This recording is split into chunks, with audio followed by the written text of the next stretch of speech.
At Thanksgiving dinner, my daughter-in-law left a card on the table. Family trip, clean the house before we're back. Even the nanny went along. I simply smiled. When they returned and their keys didn't work, my daughter-in-law fainted. You won't believe what happened next. Like, share this story and tell me where you're listening from. The scent of damask roses filled the crisp morning air as I meticulously watered each bloom, a ritual that brought me immense peace.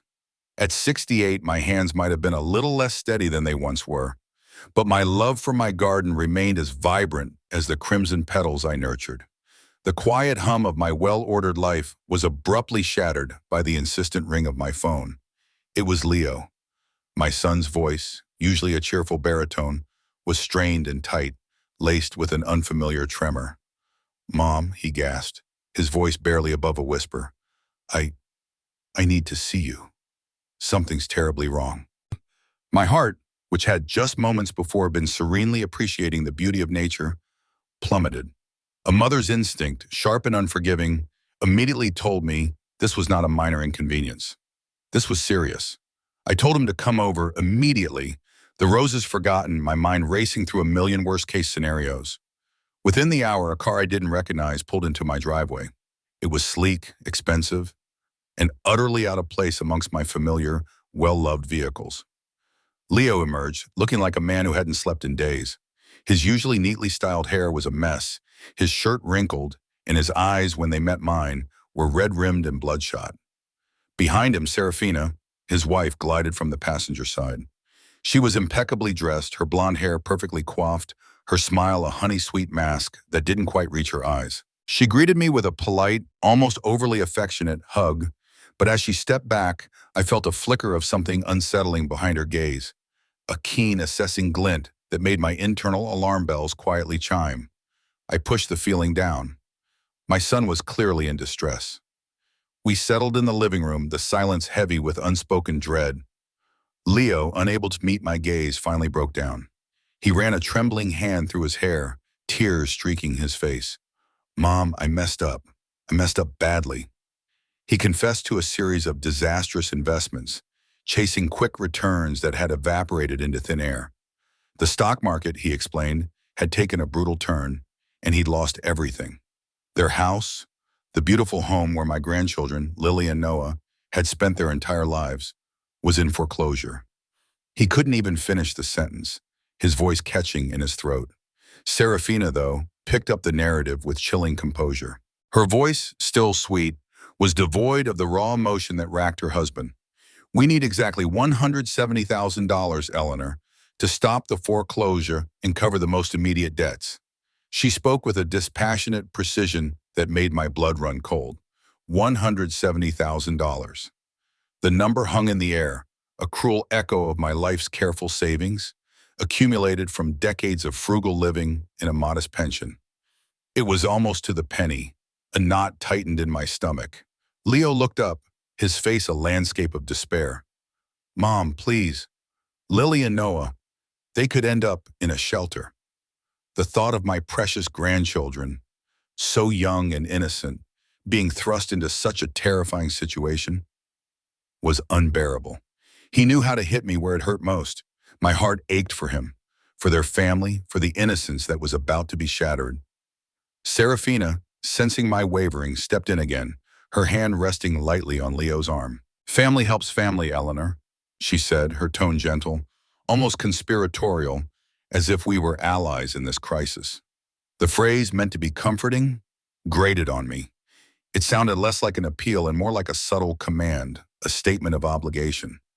I bristled inwardly, but the image of Lily's bright smile and Noah's boisterous laughter instantly pushed my unease aside. My grandchildren needed me. "I have the money," I heard myself say, the words escaping before I could fully process them. "It's my life savings, but if it will save your home."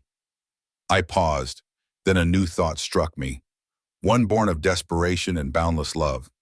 "And you can all move in here, temporarily. My house is big enough. 4 bedrooms. There's plenty of space for everyone." The words felt right, felt like the only possible answer. My home, my sanctuary, would become theirs too. Leo, his face streaked with tears and relief, surged forward and enveloped me in a tight hug. His grip was almost painful, but I welcomed it. He murmured thanks over and over, his voice thick with emotion, his body trembling.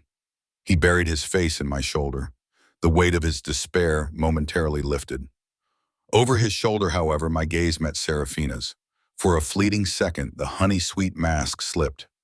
Her eyes, usually so carefully composed, held no trace of the relief that was overwhelming my son. Instead, I saw something else, something colder, more predatory, pure, calculating satisfaction. It was a look that made my blood run cold, a sudden, chilling insight into a mind far different from the one she presented to the world. She recovered quickly, her expression softening as Leo pulled away, wiping his eyes.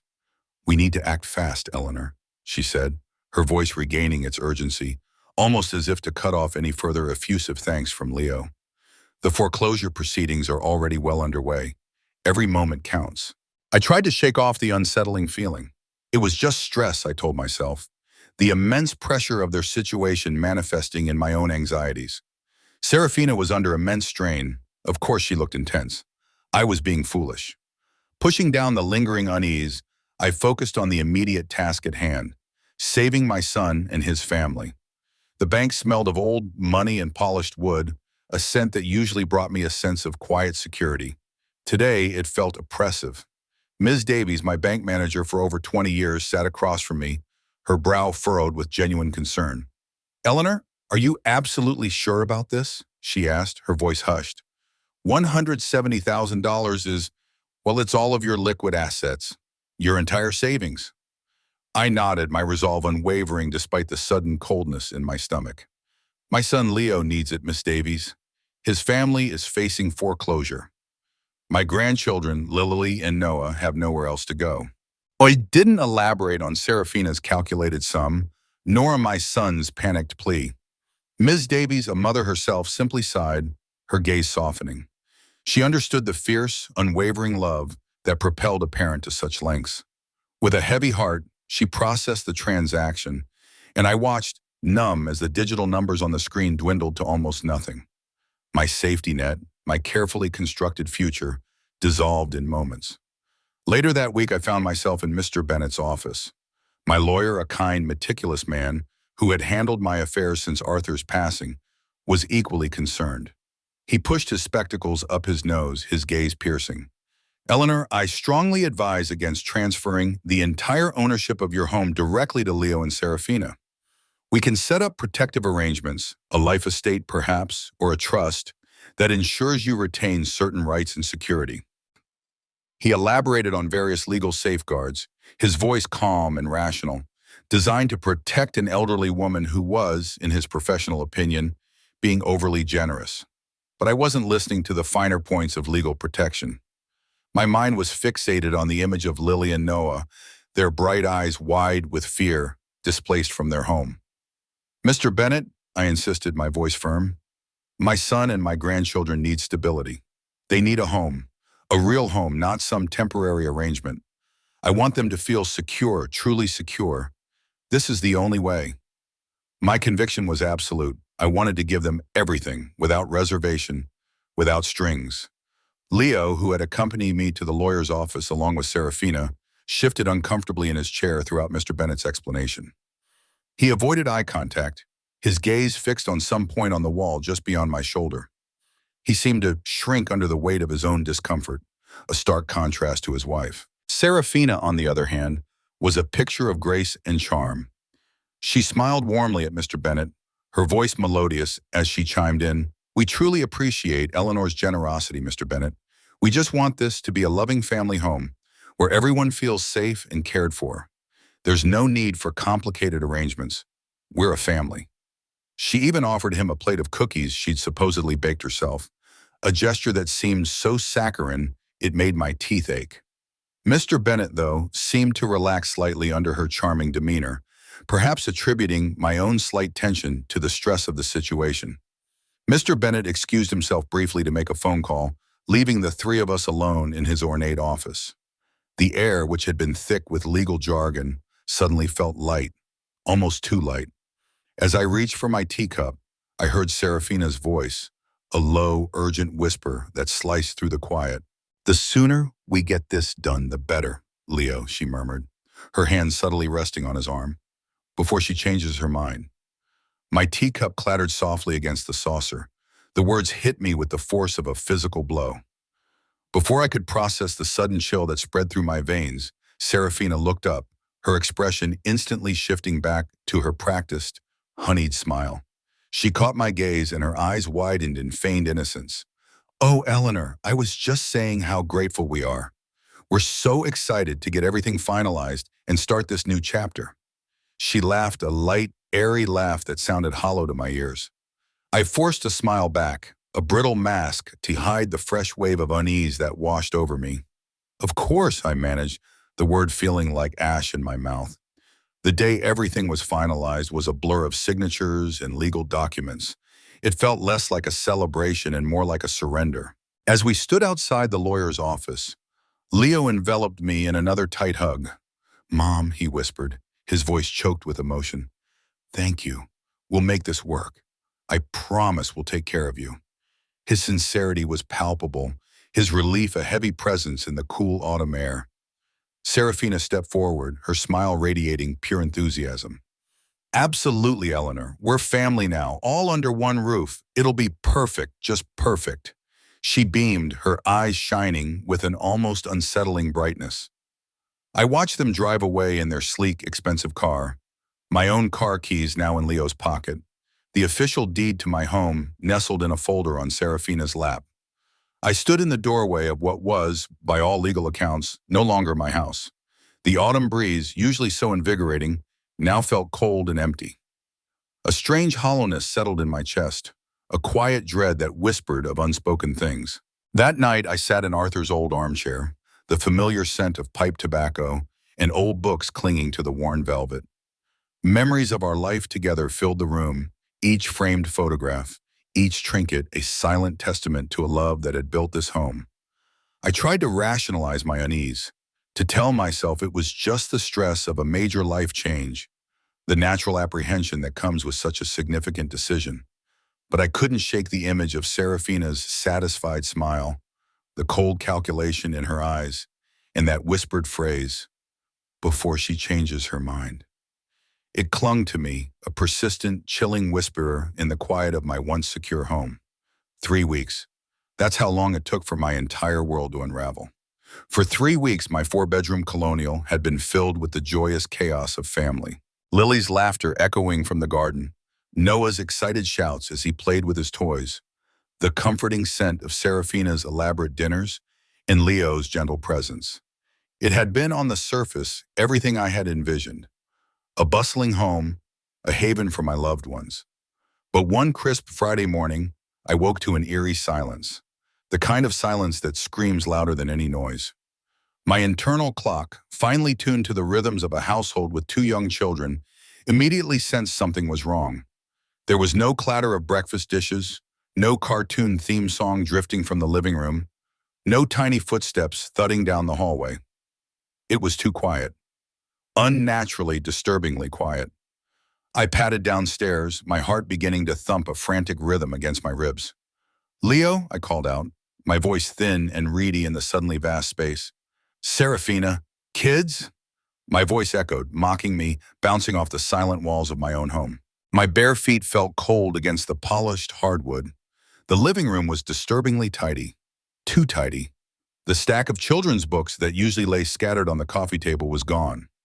The bright, cheerful crayon drawings that had adorned the refrigerator were missing.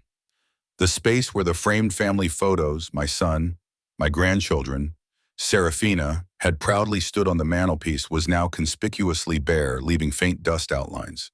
The backpacks, usually flung carelessly by the door, were nowhere to be seen. A creeping dread, cold and insistent, began to snake through me. My hands, now visibly trembling, led me to the kitchen. My eyes scanned the pristine counters, desperately searching for some sign, some explanation. And then I saw it, a single folded note, placed precisely in the center of the kitchen island. It was addressed to me in Serafina's elegant, looping handwriting, the one I had once admired. My fingers fumbled, tearing the paper open. My eyes darted across the words, each one a hammer blow to my heart. Eleanor, thanks for everything. We sold the house yesterday and we're starting fresh, somewhere new. Don't try to find us. P.S. Old loser, you stink. I read it once, then again, and again. The words swam before my eyes, then sharpened into brutal clarity. They had sold my house, my home, the place where Arthur and I had built a life, where Leo had grown up, where I had planned to live out my days. They had sold it yesterday, without telling me, without even a goodbye. The audacity, the sheer cruelty stole my breath. But it was the postscript, scrawled in a harsher, almost triumphant hand, that truly devastated me. Old loser, you stink. It wasn't just abandonment. It was deliberate humiliation, a vicious, unnecessary jab designed to wound, to break. It confirmed every flicker of unease, every unsettling glint in Serafina's eyes, every cold whisper I had tried so desperately to rationalize away. I wasn't just a victim of circumstance. I was a target of malice. My phone buzzed in my pocket, pulling me from the abyss of shock. It was a text message from an unknown number. My fingers still trembling, unlocked the screen. Regarding 123 Maple Street, the message read, your former residence has been sold. You are required to vacate the premises by Sunday, 5 p.m. Any remaining possessions will be considered abandoned.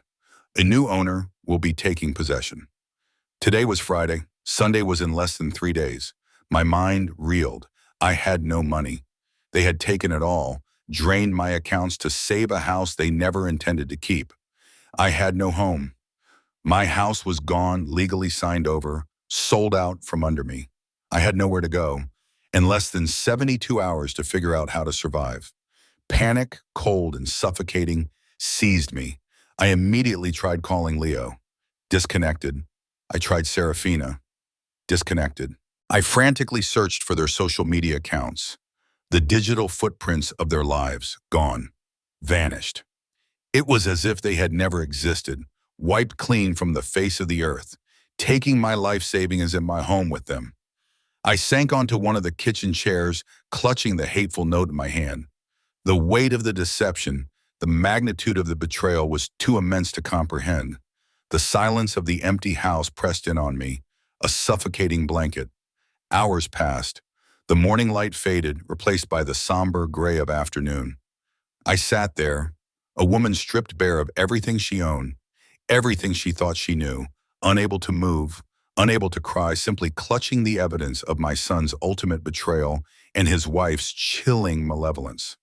My mind refused to accept the reality, trapped in a loop of disbelief and overwhelming, profound heartbreak. The insistent rapping on the front door jarred me from my numb stupor. I hadn't moved from the kitchen chair for hours, the crumpled note still clutched in my hand like a lifeline to a nightmare. The sun had dipped below the horizon, casting long, mournful shadows across the once familiar room. Who could it be? My heart pounded, a sudden irrational fear that it was Leo, coming back to apologize, or worse, to deliver another blow. Slowly, I pushed myself up, my legs stiff and unsteady. Peering through the peephole, I saw the kind, concerned face of Mrs. Olson, my neighbor from across the street. She was a lovely woman, always ready with a smile and a casserole. Relief, oddly mixed with shame, washed over me. I opened the door, not quite able to meet her gaze. Eleanor, dear, are you all right? She asked, her voice brimming with a concern. I saw a moving truck here this morning. Very early, and then nothing. No lights on, no sound. I got worried. Before I could respond, her eyes, sharp and perceptive, took in my disheveled appearance, the tear tracks on my face and the crumpled paper in my hand. Her expression shifted from concern to alarm. Eleanor, what on earth has happened? Without waiting for an invitation, she stepped inside, her concern turning to outright outrage as she saw the bare mantelpiece in the silent house. The words tumbled out of me in broken pieces, fragments of a story too horrifying to articulate coherently. The $170,000, my life savings, given willingly to save Leo's family. The transfer of the house deed, my home, signed over without reservation. The note, the text message, their disappearance. Each confession left me feeling more exposed, more foolish. Mrs. Olson listened, her face growing increasingly pale, then flushed with anger. Eleanor, this is fraud. This is a despicable, criminal act, she declared, her voice rising. But I shook my head, my mind still reeling. Is it though, Miss Olson? I gave them the money. I signed the house over. I did it all willingly. For Leo, for my grandchildren. What crime did they commit if I offered it all? The question hung in the air, heavy with my own profound naivete. Mrs. Olson wrapped an arm around my trembling shoulders. Nonsense, dear. They tricked you, manipulated you. That's absolutely fraud. But we'll worry about that later. For now, you can't stay here. You come across to my place. I have a spare room, plenty of food. You're not alone in this. Her kindness was a balm, but also an overwhelming weight. I felt a surge of gratitude, but also a deep-seated reluctance. Thank you, Mrs. Olson, truly, but I can't be a burden. I need to figure this out on my own. I couldn't bear the thought of adding my troubles to hers. I just needed to be alone, to process the enormity of what had happened. She looked at me, her eyes filled with pity, and nodded slowly. Well, the offer stands, dear. Any time. After she left, the silence of the house once again pressed in. With the eviction deadline looming, a sense of grim determination began to take root amidst the despair. I had to pack. 40 years of life reduced to what could fit into a few suitcases. As I moved from room to room, each object I touched brought with it a cascade of memories. Arthur's pipe stand, the worn armchair where he used to read, the faded crayon marks on the kitchen wall from Leo's childhood.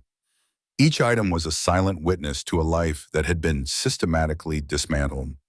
As I sifted through old papers in my study, a sudden desperate thought struck me. My house. My former house. What had they done with it? I pulled out my old laptop, its familiar hum a small comfort in the desolate quiet. My fingers, surprisingly steady, navigated to a popular real estate website. I typed in my address, and there it was. My house. Listed for sale for $340,000. My breath hitched. $340,000, nearly twice what I had given them. They hadn't needed the money to save their home. They had needed it to pay off debts, clear their names, and then flip my house, leaving them with a staggering profit.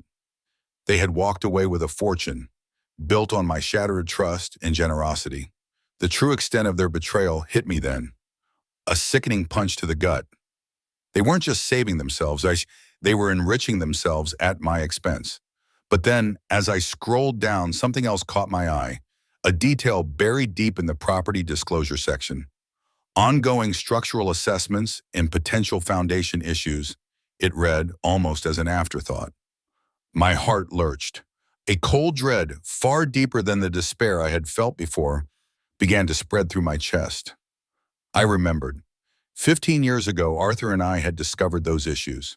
Minor cracks in the foundation, a shifting load-bearing wall, a problem that would require extensive, costly repairs. We had gotten in estimates, decided to put off the repairs for a while, and then Arthur got sick, and the house issues faded into the background. And Leo knew. He had been there when the contractors came, when we discussed the estimates. He had even joked about the money pit the house was becoming. He knew about the hidden, massive liability. The truth dawned on me then, like a shard of ice splintering in my mind. Serafina's honey-sweet calculations, her insistent need for that exact $170,000, her casual charm with Mr. Bennett, her family helps family mantra, her almost triumphant smile over Leo's shoulder. It wasn't just my money they wanted. By convincing me to sign over the house, she hadn't just stolen my home, she had burdened me with a worthless property, knowing that whoever bought it would be stuck with a colossal, undisclosed financial nightmare. They hadn't just taken from me, they had cleverly used me to offload their own problem. That cold, calculating satisfaction in Serafina's eyes, the one that had made my blood run cold weeks ago, now made perfect, terrifying sense. It wasn't just about the money anymore. It was about a deeper, more sinister game. They hadn't just stolen my life savings and my home. They had orchestrated a masterful, cruel deception, leaving me not only penniless and homeless, but also the unsuspecting architect of my own ruin. The world, which had felt like a suffocating blanket, began to shift, albeit slowly. Days after I was forced to vacate my home, a strange number flashed on my new basic cell phone. It was Miss Evans, an attorney. Her tone was sharp, professional, and laced with an edge of barely contained frustration. "Miss Vance, I'm calling on behalf of my clients, Mr. and Mrs. Miller, who recently purchased the property at 123 Maple Street." My heart gave a lurch. "Yes?" I managed, my voice a whisper.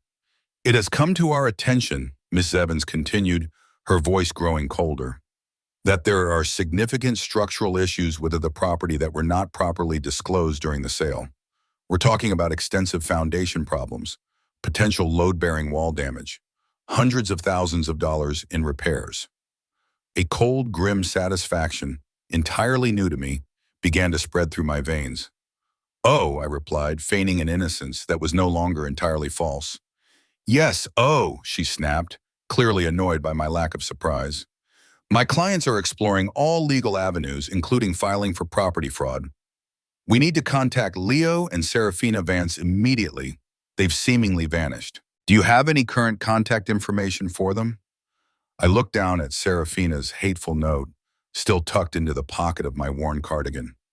The words, "Old loser, you stink," seemed to jump out at me, a venomous echo of their betrayal. For the first time in weeks, a genuine, if somewhat chilling, smile touched my lips. It was a faint, almost imperceptible curve of my mouth, devoid of warmth but brimming with a strange, nascent power. "No, Ms. Evans," I stated calmly, my voice steady. "I'm afraid I have absolutely no idea where they are." 3 weeks later, my life was confined to a cramped efficiency apartment in a less than desirable part of town. Boxes containing the meager remnants of my 40 years were stacked around me, a constant reminder of my displacement. The small table was buried under a growing pile of legal papers. The Miller's lawyer was relentless, sending demand letters, trying to pry information about Leo and Serafina from me. The insurance company, alerted to the allegations of fraud, had also opened an investigation, their stern letters adding to the mounting stack. I visited the Social Security office, a disheartening trip that only underscored my new reality. Ms. Ramirez, a kindly but weary woman, explained my options. "Your monthly benefit is $1,847, Ms. Vance. It's enough to survive, barely. But with housing costs in this city," she trailed off, her meaning clear. When I inquired about housing assistance, she simply sighed. "The waiting list is 18 months, sometimes longer." I'm so sorry. 18 months, an eternity when you have nothing. The isolation was crushing. I missed Lily's bright laughter, Noah's energetic spirit. Did they wonder where I was? Did they think I had chosen to disappear, abandoning them just as they had abandoned me? The thought was a fresh wound. Depression, a heavy, suffocating cloak, settled over me. I found myself talking to Arthur's photograph perched on the chipped bedside table. "Oh, Arthur," I'd whisper, tears blurring his kind face. "What have I done? How could I have been so foolish, so trusting?" I regretted my unwavering belief in Leo, my blindness to Serafina's calculating nature. Slowly, painstakingly, my mind began to piece together the red flags, the seemingly innocuous moments that now screamed of manipulation. Serafina's casual comments about my big, empty house in the months leading up to the crisis, disguised as concern for my loneliness. Leo's sudden interest in my financial well-being, questions about my savings, cloaked in filial care. The way the paperwork for the house transfer had been rushed, Serafina almost physically propelling me through the signing. The way she had whispered, "before she changes her mind." Each piece clicked into place, forming a disturbing mosaic of deliberate deception. Just as I felt I was drowning in the sheer weight of it all, my phone rang again. This time, the caller ID showed County Fraud Unit. My heart leaped into my throat. I answered, my voice a shaky breath. "Ms. Eleanor Vance?" a deep, authoritative voice asked. "This is Detective Reyes from the County Fraud Unit. We've opened an investigation into the property at 123 Maple Street, following a report of a potential real estate fraud." My blood ran cold. I, I haven't done anything wrong, I stammered, a primal fear seizing me. Detective Reyes's voice softened slightly. We understand that, Ms. Vance. From the initial reports, we believe you may be a victim in this. We need to understand the irregularities surrounding the transfer of the property and the subsequent sale. Would you be willing to come in for an interview? A victim. The word resonated in my mind, a validation of my pain, a glimmer of hope in the suffocating darkness. The game was no longer just mine. Someone else was finally seeing the truth. The interview with Detective Reyes was grueling, each question a fresh stab at my still raw wounds. Yet it also sparked something within me. A fire long dormant began to flicker. I returned to my tiny apartment, no longer just reeling in shock, but actively seeking answers. I went over Leo's desperate plea, his claims of bad investments, and looming foreclosure. I searched online, learning about foreclosure processes, looking for public records.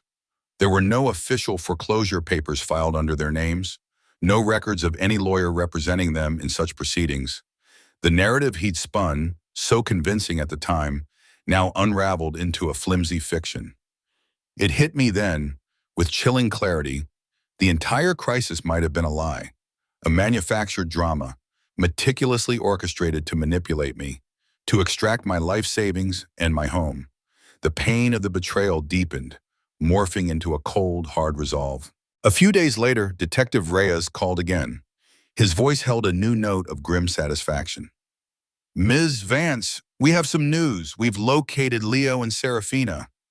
My heart pounded. Where? I asked, my voice barely a whisper. Costa Rica, he stated. They purchased a luxurious beachfront property there, not long after selling your house. Living it up in paradise, it seems, all thanks to your money. The image of them lounging on a tropical beach, sipping exotic drinks, while I huddled in my cold, impersonal apartment, fueled the growing ember of rage within me. They were not just safe, they were thriving on my ruin. Then, Detective Reyes's tone shifted, becoming more formal. Now, Ms. Vance, I need to ask you some difficult questions about the property itself. When you transferred the ownership of 123 Maple Street to Leo and Serafina, were you aware of any structural issues, particularly with the foundation? My breath caught in my throat. This was the moment of truth, my secret, the one Arthur and I had kept, the one Leo had been privy to. Yes, I admitted, my voice quiet, almost ashamed. Arthur and I discovered them about 15 years ago. We had an engineer's report. Leo was there when the engineer came. He knew about the estimates. I paused, gathering my courage. But I never formally disclosed the issues to Leo or Serafina when I signed the house over. I assumed it was going to be their family home. Our family home. I never imagined they would just turn around and sell it. A heavy silence followed. I understand, Ms. Vance, Detective Reyes finally said. This is why I strongly advise you to speak with a lawyer before you say anything else. You are a victim here, not a perpetrator. But there are complexities. You need legal representation. A victim. The word no longer sounded like pity, but like a call to arms. I was a victim, yes, but not a destroyed one. Not anymore. The anger, cold and steady, burned away the last vestiges of despair. I would fight for my dignity, for my lost security, for the justice I deserved. I reached out to Mr. Bennett, my old lawyer, explaining the situation.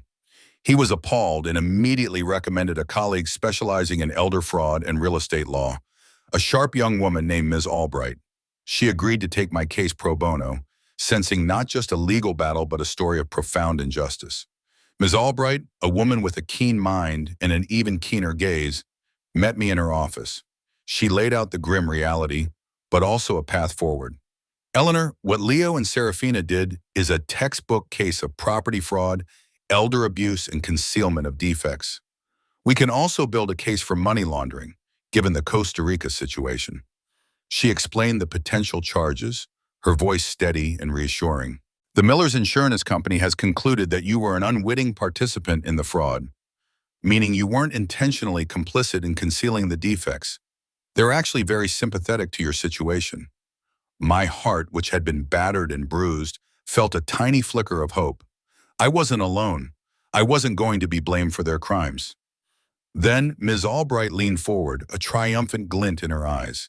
And here's where it gets interesting, Eleanor. Leo and Serafina made a critical error. The Costa Rican authorities, working with our county fraud unit, have frozen their accounts.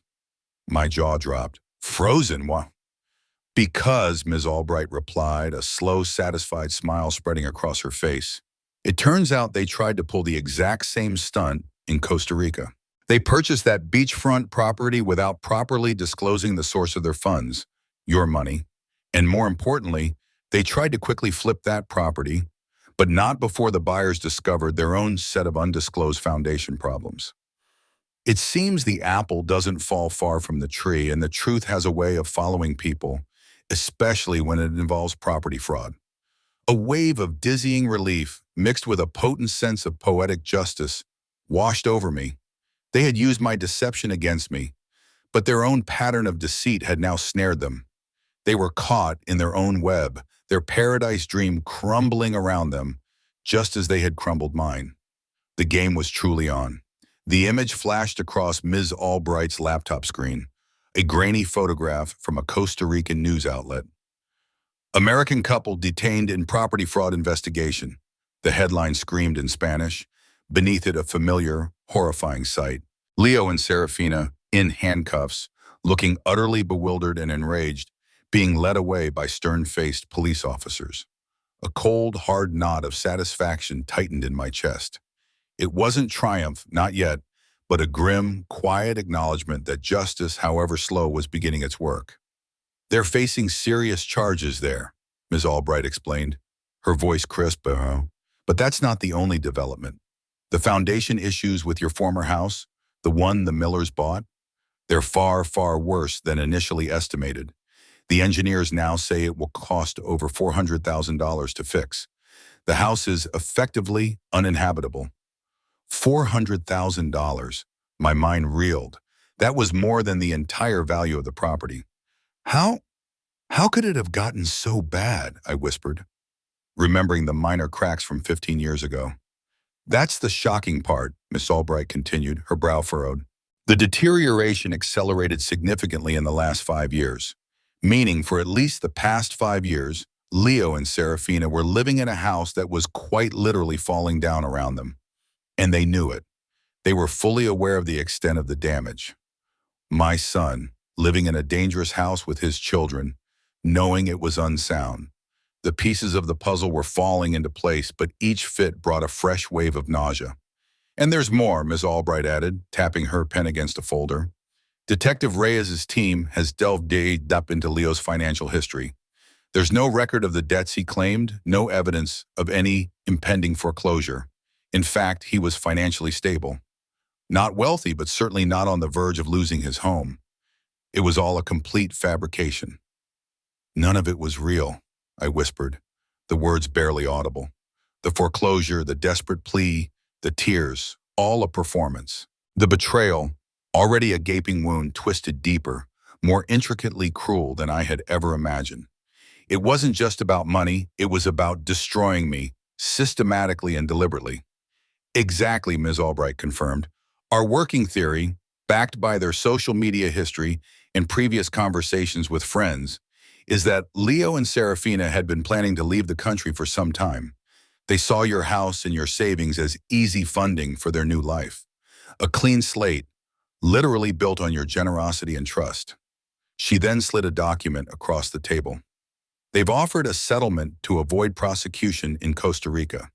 It includes returning your initial $170,000, paying the Millers a substantial sum, and a non-disclosure agreement. It would effectively make all of this go away. I stared at the paper, then out the window at the bleak city skyline. It felt incomplete, like letting them off the hook too easily. That evening, I called Mrs. Olson, recounting the latest developments. They're offering a settlement, I told her, my voice heavy. It feels like they're getting away with it, doesn't it, dear? She said, her perceptions sharp as ever. Her words struck a chord. I couldn't sleep that night. I found myself obsessively researching Costa Rican property laws online. driven by an instinct I couldn't quite articulate. My eyes scanned pages of legal jargon until one section leaped out at me. Stricter penalties for fraudulent money used in real estate. This wasn't just about selling a damaged house. It was about using stolen funds to buy another. Then a memory, hazy at first, sharpened into focus. Leo. About 6 years ago, he'd embarked on an ambitious DIY project in my basement, claiming he wanted to modernize it. He'd installed some new plumbing, claiming to fix a damp patch, but then there had been a mysterious leak, a persistent, musty smell. I dismissed it as amateur work, but now, a horrifying thought began to form. What if Leo, aware of the existing foundation problems, had intentionally exacerbated them during his renovations? What if he had caused the accelerated deterioration Ms. Albright mentioned? If he had, for example, tampered with drainage or load-bearing structures, knowing it would destabilize the house and reduce its value, making it easier to offload on someone unsuspecting? The idea was monstrous, but it fit. It explained the sudden deterioration, the true market value of the house, and Serafina's chilling satisfaction. If the house was a worthless money pit, then it made perfect sense to trick me into taking it, using my money to pay off their actual debts, and then selling it to an unsuspecting buyer. The next morning, I rushed back to Ms. Albright's office, my mind a whirlwind of terrifying connections. "Ms. Albright," I said, my voice urgent, "I think Leo intentionally worsened the foundation. I think he caused the damage to my house." I recounted Leo's basement renovations, the mysterious leaks, the water damage I'd always attributed to poor workmanship. What if he did it to make the house worthless before he ever even asked me to transfer it, to make sure that whoever bought it would be stuck with an unsellable property? Ms. Albright's eyes, usually so composed, widened in shock. "Eleanor, if that's true, if you can prove intentional sabotage, that escalates this from property fraud to criminal conspiracy. Deliberate destruction of property with intent to defraud. This is a game changer. Do you have any proof?" Proof, the word echoed in my mind. No, not yet. But I knew where to start looking. The quiet, simmering anger within me had now ignited into a burning resolve.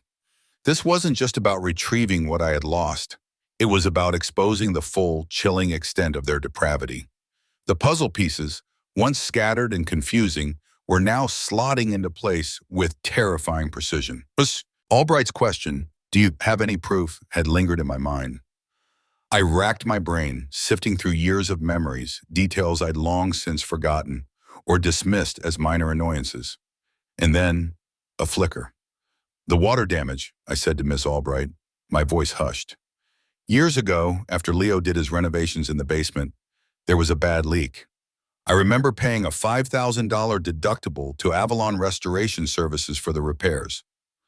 The memory was vague, overshadowed by other life events, but the name Avalon resonated. Ms. Albright's eyes gleamed with renewed intensity. "Avalon Restoration Services," she repeated, typing furiously on her laptop. Within minutes, her expression changed from focused determination to stunned disbelief. "Eleanor," she said, her voice barely above a whisper, "Avalon Restoration Services was incorporated by Serafina Vance 3 years ago." The air left my lungs in a whoosh. It wasn't just accidental damage or even intentional sabotage.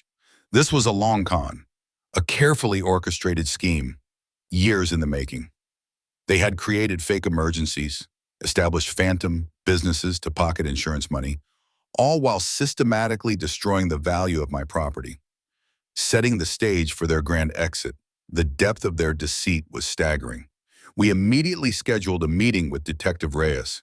As Ms. Albright laid out the evidence, the fake company, the insurance claims, the engineered deterioration combined with Leo's manufactured financial crisis, the detective's face hardened. "This isn't just property fraud anymore," he stated, his voice grave. "This points to organized criminal activity. Long-term elder abuse, premeditated. The charges will be far more severe." He then explained the next steps. "Based on this new evidence, we will immediately initiate extradition proceedings. Leo and Serafina will be brought back to the United States to face federal charges." He outlined the potential consequences. If convicted here, where the charges are significantly more severe. They could each be looking at 5 to 10 years in federal prison, possibly more given the extent and nature of the fraud against an elderly parent. The weight of his words settled on me like a crushing blow. Federal prison for my son. The anger, fierce and righteous, suddenly mixed with a profound ache. He was still my son, despite everything. What, what about Lily and Noah? I asked, my voice cracking, the image of my innocent grandchildren flashing before my eyes. Detective Reyes paused, a flicker of sympathy in his gaze. Child services in Costa Rica are already involved. For now, the grandchildren are with a family friend. But if Leo and Serafina are extradited, they face the very real possibility of entering foster care. That night, alone in my tiny apartment, the phone rang, startling me. It was an unknown number, international. I answered, a chill running down my spine. Mom, it's Leo. His voice, distant and distorted by the crackle of the long-distance connection, was frantic, desperate. Please, Mom, please don't sign those papers. Don't sign the extradition papers. Leo, I said, my voice cold. What are you talking about? The police, he stammered. They said you have the power to stop this. You can tell them it was all a misunderstanding. Please, Mom, think about Lily and Noah. They're so scared. They'll go into foster care. Is that what you want? To destroy your own grandchildren's lives? He was trying to manipulate me, pulling at the same heartstrings he had so expertly played before, but this time I wasn't the same trusting woman. Lily and Noah, I stated, my voice steady despite the tremor in my hands. You remember Avalon Restoration Services, Leo? The water damage you conveniently discovered in the basement after your renovations? There was a moment of silence on the line, a sudden sharp intake of breath. The frantic edge in his voice vanished, replaced by a defensive hardness. What are you talking about? Don't play dumb, Leo, I countered, the words flowing with a newfound strength. Your wife's phantom company, collecting insurance money for damage you intentionally caused to make my home worthless. The deliberate sabotage of my foundation, all so you could sell it for a profit and leave me penniless and homeless. None of your debts were real, were they? It was all a monstrous lie, years in the making. His voice, when it returned, was devoid of pretense, cold and accusatory. So you'll really destroy your own family over money, Mom? Over an old house? My heart ached, a deep, painful throb, but my resolve did not waver. You destroyed this family, Leo, I told him, each word deliberate, filled with the weight of years of silent anguish. You destroyed this family the day you decided I was worth more to you, dead than alive. With a final decisive breath, I hung up the phone. The silence that followed was heavy, but this time it was a silence of conviction, not despair. The ringing of the phone still rattled me, but this time there was no fear, only a quiet certainty. I called Miss Albright the next morning, my voice firm. I refuse the settlement, I told her. I want every possible charge filed. They need to face the full consequences of their actions. There was no hesitation, no wavering. My grandchildren deserve better parents, and I deserved justice that wasn't bought in silence. A profound sense of peace, one I hadn't known in months, settled over me. 18 months later, I sat on the porch of my new, smaller cottage, a gentle breeze rustling the leaves of the old oak tree in the yard. It was modest, but it was truly mine, purchased with a portion of the restitution funds that had been seized from Leo and Serafina's ill-gotten assets. The news reports had been clear. After their extradition to the United States in a swift federal trial, Leo received a 7-year sentence for property fraud, elder abuse, and conspiracy. Serafina, his accomplice, received 5 years. Their Costa Rican property, along with all their other assets, had been fully seized to pay back the Millers, the insurance company, and me. I felt tired. Not entirely satisfied because satisfaction felt too simplistic for the tangle of emotions that still resided within me. The hardest part, or the one that still pricked at my heart, had been a phone call from Lily, 2 months after her parents' arrest. "Grandma?" she'd whispered, her voice fragile, much too young to carry such sorrow. "It's Lily. Noah and I are..." We're in a foster home in San Jose. She was 14 then, old enough to understand, old enough to hurt. Did mom and dad really steal from you? Is that why you're not with us? My throat had tightened. I tried to explain, gently, the complexities of their parents' choices, the depth of their deception. But then she'd ask the question that broke my heart all over again. Why didn't you try to bring us home? A lawyer here said you could have asked for custody. I'd explained my age, my lack of resources, the sudden destitution, how I was fighting just to keep my own head above water. But Lily, with the unwavering logic of a child, had simply said, "We wouldn't have minded being poor with you, Grandma." The words echoed in my mind for weeks, a constant, painful refrain. I sent money, gifts, and care packages to Lily and Noah regularly, trying to bridge the vast distance and the emotional chasm. But I hadn't seen them since their parents' arrest, and a part of me, a quiet, mournful part, believed I might never again. Mrs. Olson, now my closest friend, was a steady presence. She checked in on me daily, inviting me to family dinners, making sure I wasn't alone. "Just normal family drama, Eleanor," she'd joke, pouring me another cup of tea, a gentle reminder that life, even after profound trauma, could still offer comfort and connection. I felt lighter now, more rested. I had accepted Mrs. Olson as my chosen family, a testament to the fact that blood wasn't the only bond that mattered. I focused on my present, tending to my small garden, reading, finding Shimon in simple moments. I couldn't live waiting for, maybe, for a future that might never come. Then, one sunny afternoon, as I was pruning my new rose bushes, my phone rang. It was Mr. Morales, the social worker who had helped Lily and Noah navigate their situation in Costa Rica. "Ms. Vance," he began, his voice filled with warmth, "I have some wonderful news about Lily." My heart leaped. "Yes?"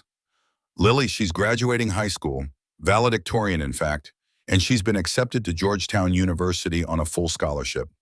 Georgetown, the prestigious university in Washington, D.C., my brilliant Lily. "She'll be moving back to the U.S., Mr. Morales continued, to Washington, D.C., only 3 hours away by train. I sank onto my garden bench, tears, hot and unexpected, streaming down my face. She's coming back?" "Yes, Miss Vance, and she wanted me to tell you something. She understands now why you made the choices you made. She knows it wasn't easy, and she hopes someday, when she's settled, you'll meet the woman she's become." I wept then, openly and without shame, right there in my garden. Tears of relief, of possibility, of a profound, unexpected joy. Justice wasn't just about punishment for Leo and Serafina. It was about reclaiming my own life, rebuilding it, piece by piece, and finding a glimmer of hope for the future, especially for my grandchildren. Later that evening, as I stood before my mirror, I saw my reflection. An older woman, yes, with lines etched by sorrow and resilience. But I also saw strength, a newfound solidity in my gaze. I was present in my own life, no longer defined by the actions of others. I began to plan a trip to Georgetown. I was ready to meet the remarkable woman Lily had become. That night, I fell asleep smiling, truly free, for the very first time in years.